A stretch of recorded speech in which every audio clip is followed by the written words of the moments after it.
भगवान श्री कृष्ण ने छोटी उंगली पर ही क्यों गोवर्धन पर्वत उठाया?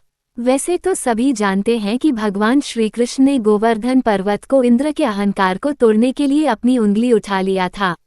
अब दूसरी तरह से भी इसका सार समझते हैं। जब भगवान श्री कृष्ण गोकुल वासियों को इंद्रदेव के प्रकोप से बचाने के लिए गोवर्धन पर्वत उठाने वाले थे तो उन्होंने अपनी उंगलियों से पूछा कि वे किस पर पर्वत को उठाएं।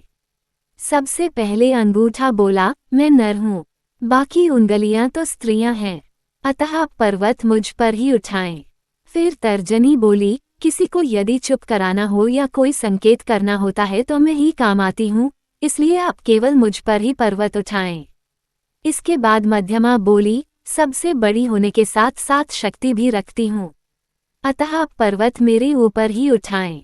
फिर अनामिका बोली, सभी पवित्र कार्य मेरे द्वारा ही संपन्न होते हैं, मंदिरों में देवी देवताओं को मैं ही तिलक लगाती हूँ, अतः आप मुझ पर ही पर्वत उठाएं। अब भगवान ने सबसे छोटी उंगली कनिष्ठा की ओर देखा तो उसके नेत्र बरबस ही भर आए।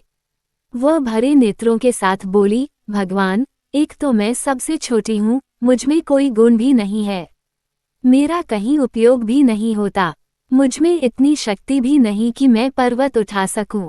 मुझे केवल इतना पता है कि मैं आपकी हूँ।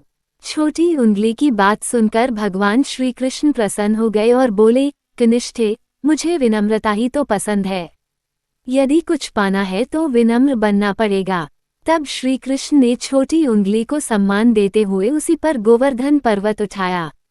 इस कहानी से यह शिक्षा मिलती है कि कभी भी अहंकार नहीं करना चाहिए, विनम्र और सरल बनिए, तभी प्रभु आपके हो सकते हैं।